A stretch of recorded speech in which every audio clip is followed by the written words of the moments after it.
कहाँ मान लियो मेरे भैया, शांति जीवन बनाना अब सार है। तू बन जा बने तो परमात्मा, मेरी आत्मा की मूक पुकार है। कहाँ मान लियो मेरे भैया, समय बड़ा अनमोल सजन जो इधर फिरे तो उधर फिरे। कर नहीं पाया मुल्क सजन जो समय गया न हाथ लगे। गुप्त शांति की यहाँ भरमार है, इनको समझो तो बेड़ा पार है। तू बन जा बने तो परमात्मा, मेरी आत्मा की मूक पुकार है। कहाँ मान ले मेरे भैया, इस जीवन को सफल बनाए पुण्य योग से प्राप्त हुआ। बातों से नहीं काम सजन के, कर्तव्य सामने खड़ा हुआ। सुख शांति का यही द्वार है, शिक्षा महाहितकार है। तू बन जा बने तो परमात्मा, मेरी आत्मा की मूक पुकार है। कहाँ मान लियो मेरे भैया, शांति जीवन बनाना अब सार है। तू बन जा बने तो परमात्मा, मेरी आत्मा की मूक पुकार है। कहाँ मान लियो मेरे भैया, शांति जीवन बनाना अब सार है। तू बन जा बने तो परमात्मा, मेरी आत्मा की मूक पुकार है। ध्यानाभ्यास के लिए कृपया अपने नेत्रों को बंद कर लीजिए। अपने शरीर का एहसास कीजिए।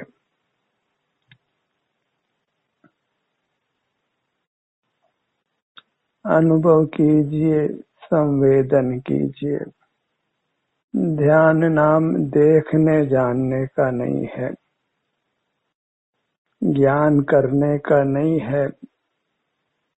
ध्यान नाम संवेदन का है, स्व संवेदन का है। संवेदन अर्थात अपने शारीरिक सुख दुख का अनुभव करना। शारीरिक सुख दुख का समभाव से अनुभव करना ही मोक्ष का मार्ग है। यही ध्यानाभ्यास है, जिससे जीव अत्यंत स्वस्थ होता है, उत्तम सुख का अनुभव करता है, सकल दुखों से मुक्त होता है।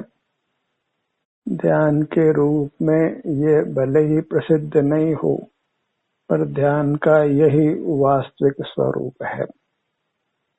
जीव अमूर्त होने से वह देखने जानने की वस्तु नहीं है। देखने जानने में मूर्त पदार्थ ही आते हैं। आज तक एक भी जीव ऐसा नहीं हुआ है होगा जो आत्मा परमात्मा को देख सके। अमूर्त वस्तु देखने जानने की नहीं होती है, उसका ज्ञान नहीं होता है। केवल अपनी अमूर्त वस्तु जो अपना अमूर्त शरीर है, उसके सुख दुख का ही हमको अनुभव होता है। और जहाँ ये सुख दुख होता है वहीं यह मैं हूँ ऐसी प्रतीति होती है।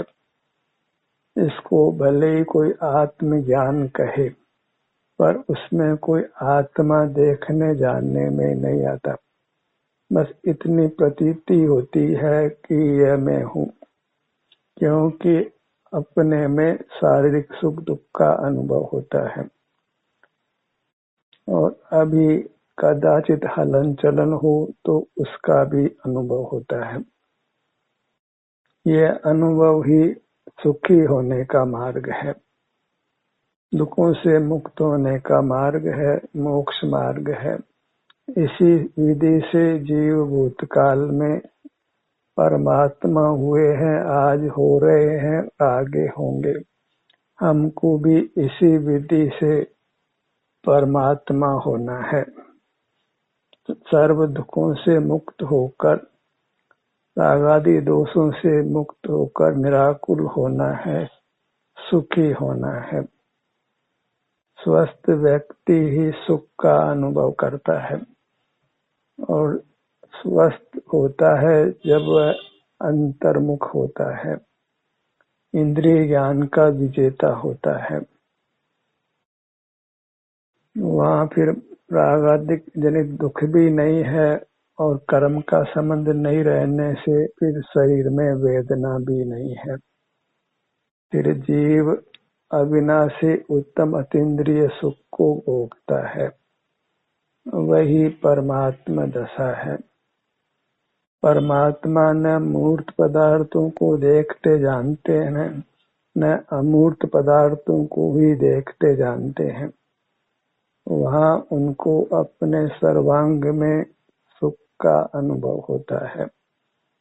रागादि जनित आकुलता नहीं है, वह तो इसलिए भी कि वे मूर्त पदार्थों का ज्ञान उनको नहीं होता है। अमूर्त पदार्थ जब जानने में नहीं आते हैं तो मोह का उदय भी नहीं होता, रागादिक दोष भी उत्पन्न नहीं होते और रागादिक के बिना जीव के अमूर्त शरीर में वेदना भी नहीं होती। कोई जीव शरीर में वेदना नहीं चाहता है, तो उसके लिए वेदना उत्पन्न करने वाले कर्म से मुक्त होना होगा। उसके लिए रागादिक से मुक्त होना होगा और रागादिक से मुक्त होने के लिए मूर्त पदार्थों को देखना जानना बंद करना होगा। मूर्त पदार्थों को देखना जानना ही ज्ञान नाम पाता है। तो वास्तव में तो हमको ज्ञान से ही मुक्त होना है।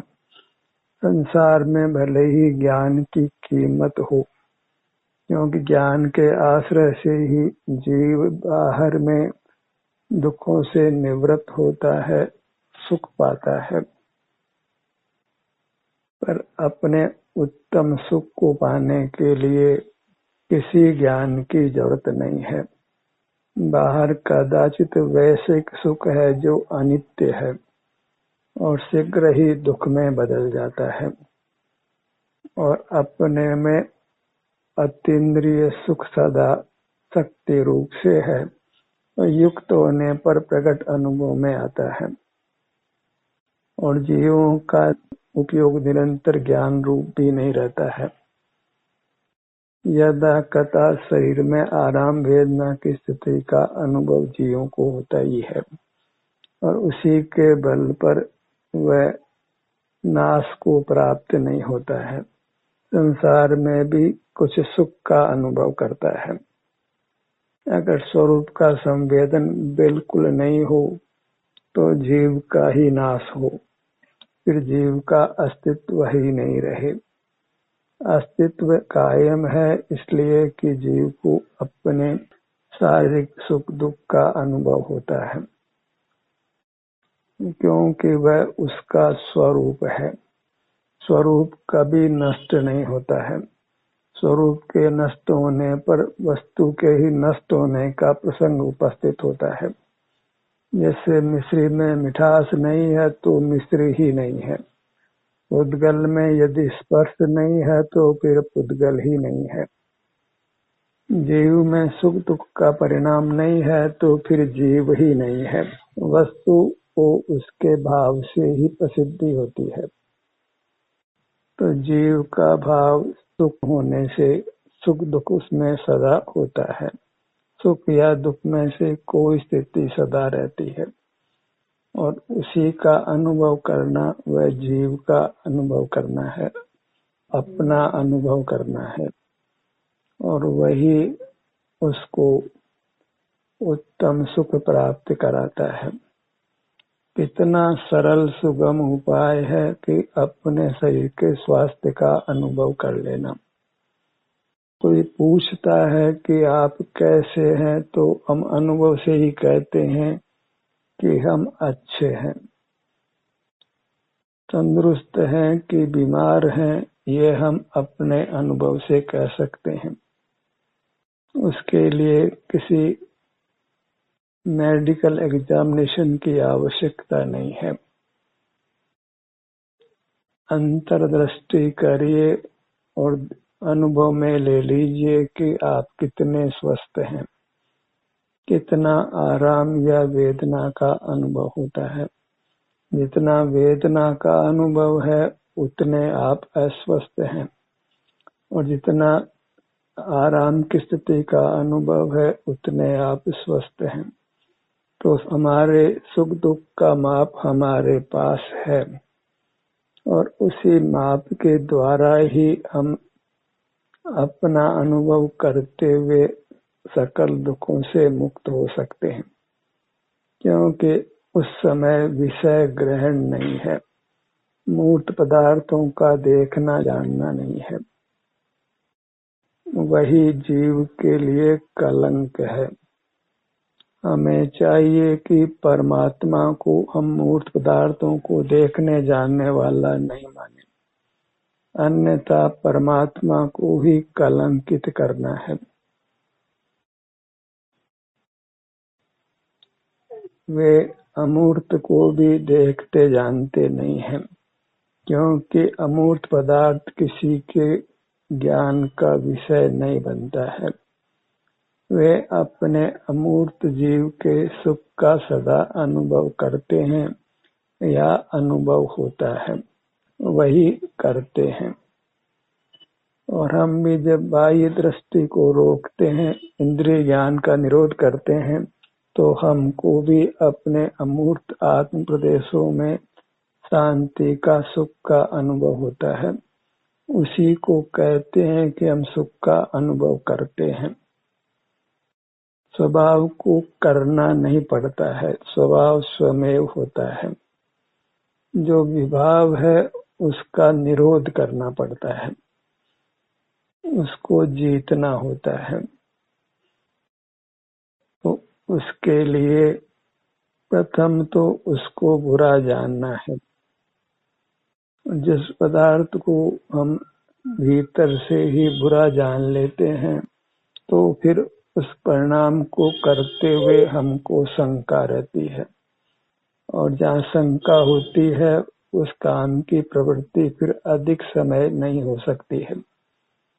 तो मूर्त पदार्थों को देखने जानने में हमको शंका हो, कुछ शर्म लगती हो, पाप करने में शर्म नहीं लगती हो, तो फिर पाप कर्म का अभाव नहीं होता है। मूर्त पदार्थों को देखते जानते हुए कुछ लज्जा का, शर्म का भाव हो, तो आप उसको मिटा सकते हैं, और उसको स्वभाव ही मान लिया जाए तो फिर समझ लीजिए कि आपने अपने आप को जीते जी मार दिया है। फिर आपका स्थान एक केंद्रीय में ही होने वाला है।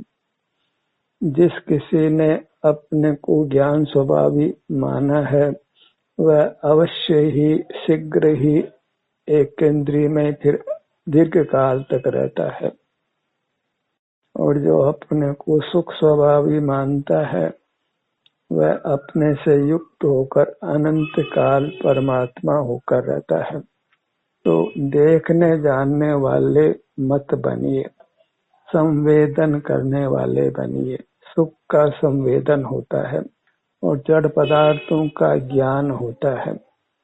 हमने दर्द को भोगा, कोई ये नहीं कहता है कि मैंने दर्द को जाना। जो आराम हुआ तो हम आराम को भोगते हैं। कोई ये नहीं कहता है कि मैंने आराम को जाना। और आत्मा को जाना ये भले कोई कह दे, पर आत्मा जानने का विषय नहीं है। आज तक कोई आत्मा को जान नहीं पाया है, माने देख नहीं पाया है, क्योंकि वह इंद्रिय का विषय नहीं है। आत्मा शरीर के सुख दुख के रूप में ही अनुभव में आता है। क्योंकि उसने शरीर आकार धारण किया है। हाथ पैर वाला है तो हाथ पैरों में आराम वेदना का अनुभव होता है, वही मोक्ष का मार्ग है। उसी अनुभव से जीव दुखों से निवृत्त होकर उत्तम सुख पाता है। ये वैज्ञानिक विश्लेषण अच्छी तरह समझ आ जाए तो फिर वृत्ति सहज ही बहिर्मुख नहीं होती है। वह बहिर्मुख वृत्ति को बुरा जानता है, फिर उस रूप रहते हुए उसको लज्जा आती है, शर्म लगती है। ये समझदार मनुष्य होते हुए भी ये क्या कर रहा है। ऐसे उत्तम पर्याय को पाकर क्यों ये नीच कार्य कर रहा है।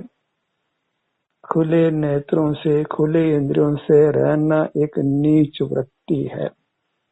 उसमें फिर जब शर्म लगती है तो वह उस कार्य को नहीं करता है।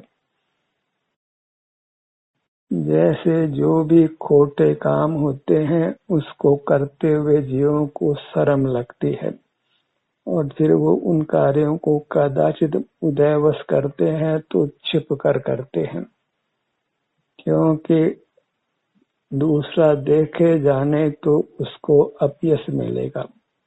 पर लोक में सर्वत्र ही मोहांधकार है। इंद्रिय ज्ञान करने को कोई बुरा नहीं जानता है, इसलिए सब के सब जीव बेशर्म हैं।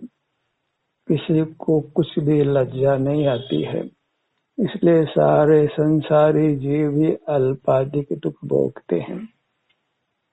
कोई ऐसा घर नहीं है जिसमें बीमारी नहीं आती हो, मरण नहीं होता हो, जन्म का दुख नहीं होता हो, भूख प्यास का दुख नहीं होता हो, रागादिक का दुख नहीं होता हो। सारा संसार दुखों से त्रस्त है, क्योंकि वह इंद्रिय ज्ञान को बुरा नहीं जानता है, अपितु ज्ञान को अच्छा जानता है। मुझे अच्छा दिखाई देता है, अच्छा सुनाई देता है, इंद्रियां मेरी स्वस्थ हैं, मेरा मस्तिष्क अच्छा है, मेरी स्मृति अच्छी है, इन सब को वह अच्छा जानता है। और स्वसंवेदन ये अच्छा है ऐसी प्रसिद्धि जीवों को नहीं है, तो स्वसंवेदन में जीवों की प्रवृत्ति भी नहीं होती है। फिर धर्म के नाम पर धर्म नहीं होता, धर्म का नाटक होता है और वह वास्तव में भयानक है। जो धर्म नहीं है, अधर्म है, उसको धर्म मान लेना तो फिर धर्म का जन्म ही नहीं होता है। धर्म के भ्रम में ही जीव जीता है और ठगाया जाता है। और जो धर्म में प्रवृत्त है उनको कोई जानता भी नहीं है, क्योंकि धार्मिक प्रवृत्ति इंद्रिय गोचर नहीं होती है। भगवान की प्रतिमा बना लेते हैं, उनको देखने वाले को ये पता ही नहीं होता कि भगवान की वृत्ति कैसी है। जानते हैं कि ये सब जानते हैं, ये सर्वज्ञ हैं, पर उनको अपने शरीर का सुख भोगने में आता है। ऐसी प्रसिद्धि भगवान के रूप में जीवों को नहीं होती है। उनके हाथों में पैरों में सर्वत्र ही सुख का संवेदन है, पूर्ण सुख का अनुभव है। बिना यत्न के ही उनके सर्वांग में सुख का अनुभव उनको होता है। ऐसी प्रसिद्धि भगवान के रूप में नहीं है। भगवान को भी हमने इंद्रिय गोचर बना दिया है, माने मूर्त ही बना दिया है, अचेतन ही बना दिया है। जीव इंद्रिय गोचर बिल्कुल नहीं है, चाहे वह संसारी हो कि परमात्मा हो, स्वजीव हो कि परजीव हो। देखने जानने ज्ञानने का नाम पर केवल मूर्त पदार्थ ही हमारा ज्ञेय बनता है और उसके लिए भी सकल इंद्रियां हो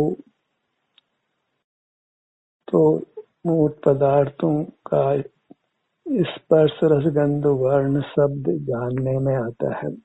वह भी कुछ पदार्थों का और निकट स्थित पदार्थों का, और वह भी कोई स्पष्ट ज्ञान नहीं होता है। अस्पष्ट सा ही हमको मूर्त पदार्थों का ज्ञान होता है, जबकि अपने शारीरिक सुख दुख की स्थिति का हमको स्पष्ट संवेदन होता है। जितना जिस प्रमाण में सुख दुख होता है वह उतने ही प्रमाण में हमारे अनुभव में आता है। जो स्व संवेदन का स्पष्टपना है, और मूर्त पदार्थ तो अस्पष्ट रूप से ही जानने में आते हैं। सामने मूर्त पदार्थ में कितने परमाणु मिले हैं कौन जान पाया है, और एक साथ वहाँ के स्पर्श रसगंध वर्ण को कौन जान पाया है, कितने पदार्थों को जान पाया है। और जब जीव मूर्त पदार्थों के ज्ञान से अपने को विरत करता है, मूर्त के बंधन से छूट जाता है, तो अपनी पूरी मूर्त का सुख वह अनुभव करता है। संपूर्ण वस्तु का फिर उसको अनुभव होता है, अर्थात संपूर्ण वस्तु में सुख का परिणाम उत्पन्न होता हुआ अनुभव में आता है। सुख अनुभव रूप ही होता है, अन्यथा सुख का कोई स्वरूप ही नहीं बनता है। अपना स्वभाव अनुभव में आता है। स्वभाव सुख रूप है, वह वेदन रूप है। सुख स्वयं अनुभव रूप है। वेदना या आराम अनुभव में आता है, भोगने में आता है। वह जानने रूप नहीं है, भोगने रूप है। जीव आनंद को जानता नहीं है, दुख को जानता नहीं है, आनंद को और दुख को, वेदना को भोगता है। भोगने और जानने में अंतर है। जानना शुष्क होता है और अपना भोग वह अतीन्द्रिय सुख रूप हो तो वह अत्यंत सरस होता है। वेदना तो कदाचित कर्म के विपाक में है। जब अपना अनुभव करने लगता है तो कर्म का विपाक नष्ट होता है, तो फिर शीघ्र ही सकल वेदना से अनंत काल के लिए मुक्त हो जाता है। तो अपने शरीर के सुख दुख का अनुभव करिए। यही मोक्ष का मार्ग है, यही वास्तव में धर्म है। दया दान आदि के परिणाम बहिर्मुख हैं। वह अपने चिन्ह मूर्त के धारण करने रूप नहीं है, स्वरूप च्युति रूप है। सो उसको अपराध जानो, पाप जानो। मोही जगत भले दया दान आदि के परिणाम को अच्छा मानता हो, धर्म मानता हो, पर यथार्थ बात यह है कि वे सब परिणाम पाप रूप हैं। जो स्वरूप से चलित है वह पाप है, अपराध है। अपराध की यही सच्ची व्याख्या है। हमें अपराध नहीं करना है, पाप नहीं करना है, एक इंद्रिय पर्याय में जन्म नहीं लेना है। अगर ज्ञान को ही जीव का स्वरूप माना जाए, जानने देखने को ही अपना स्वरूप माना जाए, तो निश्चित ही हमको दीर्घ काल के लिए एक इंद्रिय में मूर्छा में रहना होगा। यह निश्चित जानना चाहिए, क्योंकि फिर हमने पाप को ही धर्म का चोगा पहनाया है। इंद्रिय ज्ञान जो कि संसार का हेतु है, उसी को हमने अपना स्वभाव मानने का घोर अपराध किया है। जानने को अपना स्वभाव मानना ही घोर अपराध है। जो अनुभूति स्वरूप है उसको ज्ञान स्वरूप नहीं मानना है। ज्ञान में शुष्कता है और अनुभव में सरसता है। शुष्कता है अर्थात दुख है और अनुभव में सरसता अर्थात सुख है। जब बाह्य पदार्थों को जानते हुए प्रवर्तते हैं तो आकुलता निरंतर चलती रहती है।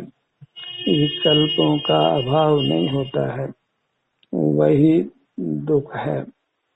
और स्वानुभव में कोई विकल्प नहीं है, कोई राग द्वेष नहीं है, वीतरागता है, वही धर्म का स्वरूप है। और स्वानुभव है वह कोई स्वयं का ज्ञान नहीं है, देखना जानना नहीं है, भोगना है, वेदना है। भले हम कहें कि अपने मुखमंडल को देखिए, पर वह तो असंभव कार्य है, क्योंकि अपना अमूर्त मुखमंडल देखना संभव नहीं है। मूर्त मुखमंडल को हम दर्पण में प्रतिबिंब के रूप में देख सकते हैं। वास्तव में तो अपना मूर्त मुखमंडल भी कहाँ जानने में आता है। आँखों ने कभी अपने को देखा नहीं है। बाहर स्थित मूर्त पदार्थों को ही वे देखती हैं। ये मूर्त आँखें भी स्वप्रकाशक नहीं हैं, अपने को नहीं देखती हैं, बाह्य स्थित मूर्त पदार्थों को ही देखती हैं। इस प्रकार इंद्रियों का स्वरूप अच्छा नहीं है। अनुभव ही अच्छा है और अनुभव शारीरिक सुख दुख के भोगने का है। बाहर में तो इंद्रिय ज्ञान के साथ इंद्रिय सुख दुख होता है, वह भी वास्तव में अनुभव रूप है, पर मोक्ष मार्ग में वह विवक्षित नहीं है। मोक्ष मार्ग में शारीरिक सुख दुख का अनुभव ही मोक्ष मार्ग है। वैश्विक सुख दुख का अनुभव वह मोक्ष मार्ग नहीं, संसार मार्ग है। वैश्विक सुख दुख का अनुभव वह ज्ञान के माध्यम से होता है, अर्थात ज्ञान के होने पर होता है, और अपने शारीरिक सुख दुख का अनुभव ज्ञान का निरोध से होता है। इस प्रकार दोनों में महान अंतर है। शारीरिक सुख दुख का अनुभव करते हुए मूर्त पदार्थों का जानना नहीं है, और वैश्विक सुख दुख का अनुभव करते हुए मूर्त पदार्थों को देखना जानना नहीं है। एक में इंद्रिय ज्ञान है और दूसरे में स्वसंवेदन है।